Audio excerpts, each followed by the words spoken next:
Let's return now to more reaction to the developments in the United States. With Joe Biden vacating the presidential election race, let's bring in former Liberal leader in New South Wales, Kerry Chikarovsky, and longtime Labor advisor, Bruce Hawker. Great to see you both, Kerry.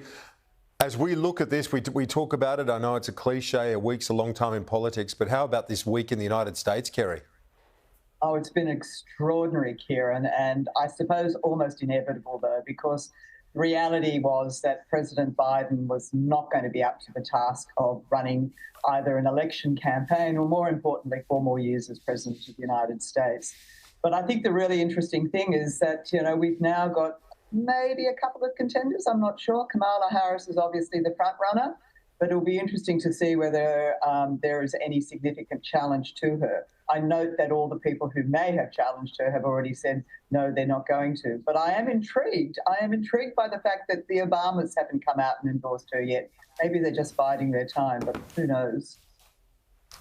Yes, yeah, maybe. I heard one view on that possibly Bruce Hawker, Barack Obama wants to give today to Joe Biden, essentially to reflect on his legacy before then focusing on that rebuild and that pursuit of the presidential election win in November. Yeah, and that makes perfect sense to me, Kieran. I mean, Joe Biden has had a distinguished career in American politics, starting in 1973 when he became a senator, right through to the present day. And he's distinguished himself, I think, in the presidency for various things, but most importantly, I think, for trying to stabilise the governance of America and doing that with a fair degree of success after what could only be described as chaos from time to time when Trump was the president. So he does deserve a good send-out because ultimately the toughest decision he's ever had to make in politics was the one that he made overnight, and that's to relinquish the presidency and the candidature for 2024. That's a huge decision that anyone would have to make, and I think it's a mark of the man that he's done it, and that in doing so, he's made a big step towards ensuring that democratic institutions in the United States, which have been under real threat since before January 6, 2020, but after that as well, will continue to be resisted by the Democratic Party. And I think that's an important thing.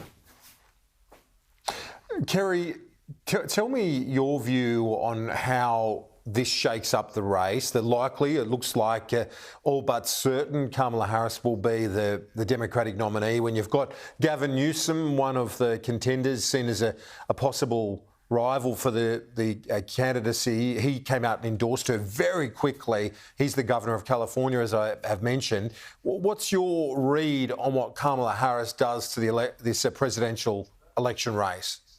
Well, she certainly puts a completely different complexion on the ability of the Democrats to win. I mean, I think she is at half the odds that President Biden was at to actually beat Donald Trump. Although I'm kind of sitting here wondering a little bit about how often political parties, when they're in desperate times, turn to women to try and save it for them. Tell a little bit about that, Kieran. Fair enough. Fair enough. I do remember. Yeah. Yes, and so does Bruce. Indeed, Kerry. I do think that she is the obvious choice. But already you can see what the Republicans are doing. They're already talking about her as being the enabler, the person who allowed Biden to continue when she had all that supposedly daily contact with him and must have known that he wasn't up to the task. So the lines of attack on her are pretty clear. But having said that, I don't really think that they've got any other choice. How can they replace Kamala with a white bloke? Never going to happen. You just can't do that. Is there another black woman who could do it? Well, there might be, but I don't think she's particularly interested at this stage. Yeah, and the thing is, Bruce, this is a point that I've mentioned a few times today, is that when a vice president inherently in that job, you're on the reserve bench, and only Dick Cheney, from my experience in recent years, has been someone that's thrust himself forward as a much more dominant figure in the day-to-day political discourse. Now you've got hundreds of millions of dollars going behind Harris as the front person. It's an entirely different kettle of fish, Bruce. Oh, and very much so. And of course, it changes the dynamic of the election campaign.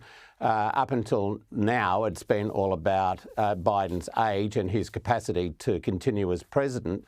Now, the focus can shift back onto Trump, his excesses in his period as the president, the events of January the 6th, the role of women in politics, but more importantly, I guess, what the Supreme Court decision overturning Roe v. Wade did for the rights of women and reproduction.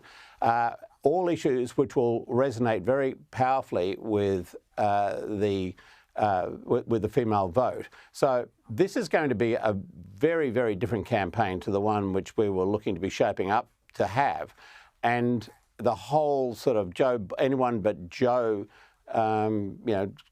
group out there that would have been unprepared to vote for him are now going to be back in play for the Democratic Party. I think this throws the contest wide open because there's going to be a lot of people out there who saw what happened when Trump was the president and say, do we really want to go down that path again? Look what happened when he got his way and appointed those Conservatives to the Supreme Court. That's a mess. They've even given him immunity from prosecution, essentially, for some of the things that he did when he was president. So people who have got a real worry about the way in which democratic institutions were being undermined and are being undermined in the United States would breathe a little easier today knowing that there is a candidate who will stand up for them. The other thing, Kerry, we should mention is that the Republicans have focused understandably on the frailty and the age of Biden. Now this flips the age narrative, given a 20-year gap between Harris and Trump. Totally. And I think the really interesting part about it, and Bruce has already alluded to it, is the fact that you're now going to have a lot more women, a lot more younger people who are all going to be thinking, well, maybe we can actually vote in this election. I think the Democrats were particularly concerned about turning out the vote. They are very good at turning out the vote, but I think they were very, very, very much under the pump about how they were going to get those groups in particular, young people, women, and, minority groups, how they were going to get them to turn up and vote on election day. This, I think, has given them an incentive to actually not only get them out, but actually get them out with perhaps a level of success. I still think that Trump might pull it off. You look at all those states where he's leading. I'm not entirely sure that a Liberal from, San Francisco, California, will be able to turn some of those working class states back around for Trump. But it is, as Bruce said, it is now a much, much, much, much more interesting contest. Yeah, and I've been looking at, as we do, just looking at the discussion and the speculation around who she would choose as running mate. I saw Governor Shapiro of Pennsylvania as one suggested, a 51-year-old from Pennsylvania, Bruce. You start to think which states will they try and bring along with the running mate. Indeed. And there's that whole question about the swing states. That's where these issues really play out. You saw that in a way with Mike Pence, although he was really there to get the conservative religious right on side. But that will be a very interesting exercise we'll see in the coming weeks or days, probably, given the shortness of time that they've got to actually make a call on these things. But Pennsylvania is a swing state, and it was looking pretty wobbly for the Democrats up until yesterday. Now it could really come back into its own as a state to win. So all those, and a big state too. So all those factors will play out very quickly, and that's something that will be very interesting to look at from the perspective of political junkies like we all are.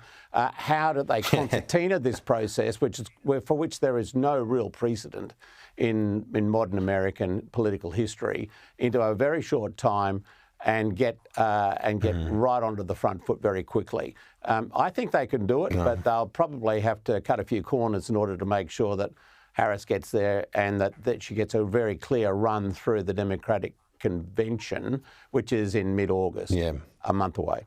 Yeah, that's pretty key. Bruce Halkett, Kerry, thanks.